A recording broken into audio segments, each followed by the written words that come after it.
नमस्कार लाडक्या बहिणींनो. आजची बातमी ऐकून तुम्ही नक्कीच खुश होणार आहात, कारण सरकारकडून येतेय एक मोठं सरप्राईज गिफ्ट. तुमच्या खात्यात एकाच वेळी तब्बल 4500 रुपये जमा होणार का? की फक्त 1500 रुपये किंवा 3000 रुपये? हा सस्पेन्स आता खूपच वाढलाय. मार्च, एप्रिल आणि मे या 3 महिन्यांचे थकीत हप्ते अजूनही अनेक बहिणींच्या खात्यात आलेले नाहीत. पण आता ई-केवायसी प्रक्रिया पूर्ण झाल्यानंतर पैसे कधी येणार आणि किती येणार याकडे सगळ्यांचं लक्ष लागलंय.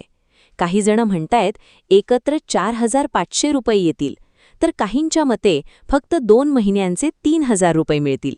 पण खरं काय आहे? सरकार नेमकं काय निर्णय घेणार? म्हणूनच हा व्हिडिओ शेवटपर्यंत नक्की बघा, कारण यात आपण पाहणार आहोत तुमच्या खात्यात पैसे कधी येणार, किती येणार आणि कोणत्या बहिणींना मिळणार. ई-केवायसी आणि 54 लाख महिला अपात्र.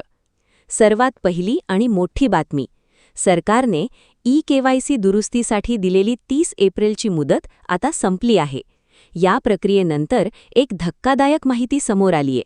तब्बल 54 लाख महिलांचे अर्ज विविध तांत्रिक कारणांमुळे किंवा ई-केवायसी न केल्यामुळे बाद झाले आहेत.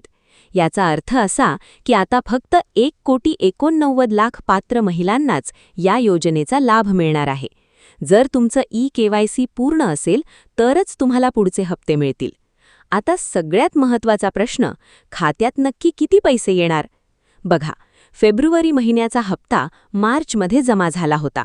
त्यानंतर मार्च आणि एप्रिल हे 2 महिने उलटले तरी पैसे आलेले नाहीत. आता मे महिना सुरू झालाय. परिस्थिती 1, जर सरकार मार्च आणि एप्रिलचे थकीत हप्ते एकत्र देणार असेल तर तुमच्या खात्यात 3000 रुपये जमा होतील. परिस्थिती 2, पण जर मे महिन्याचा हप्ताही यामध्ये जोडला तर मात्र लाडक्या बहिणींच्या खात्यात एकाच वेळी 4500 रुपये खटाखट जमा होऊ शकतात. सरकार सध्या ई-केवायसी झालेल्या पात्र महिलांची यादी अंतिम करत आहे, त्यामुळे हा मोठा निर्णय लवकरच अपेक्षित आहे. पैसे कधी जमा होणार? मग हे पैसे नेमके कधी येणार? सूत्रांच्या माहितीनुसार ई-केवायसी पडताळणी आता शेवटच्या टप्प्यात आहे.